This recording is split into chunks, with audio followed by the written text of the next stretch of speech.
Are the Syrian refugees dangerous here in the United States if they're allowed to come? Our system is vastly different than Europe's. So how does it work? If you are a refugee, that means you're fleeing usually for your life or a life of your family, or your relatives. Certainly, you are in great danger to return. Of the vast number of those who flee, almost all stay in refugee camps, like in Turkey, like in Jordan, for Lebanon. Generally speaking, most refugees hope to return back home. A small number will be allowed to become citizens of the country that they're in.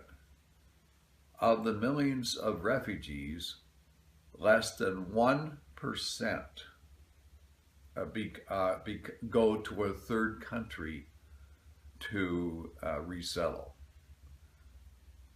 Of that less than 1%, the United States has been taking in about a half, more than all the other countries put together. That's a very small percentage of those.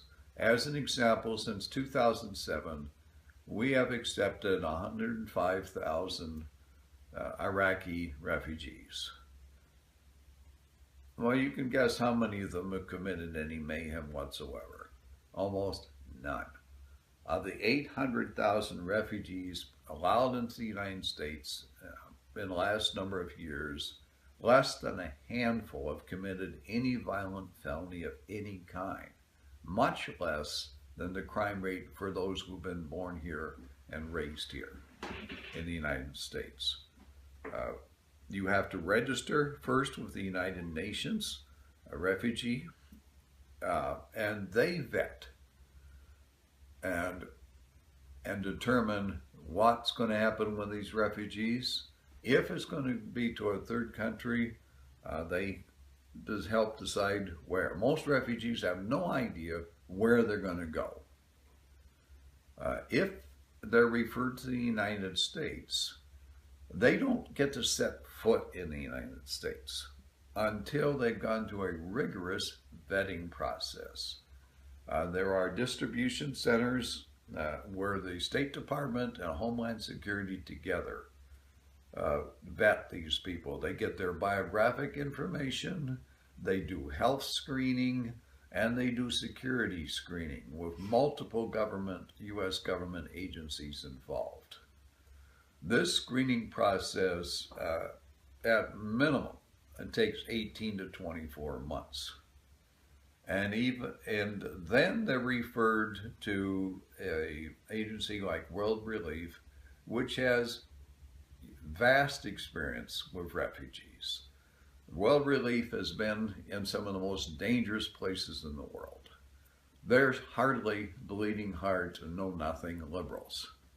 They know what to do. We've done volunteer work for them.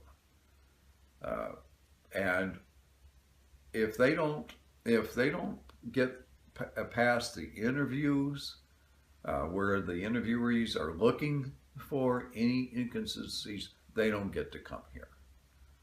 It would be the least likely way that any terrorist would want to come here compared to the other available options.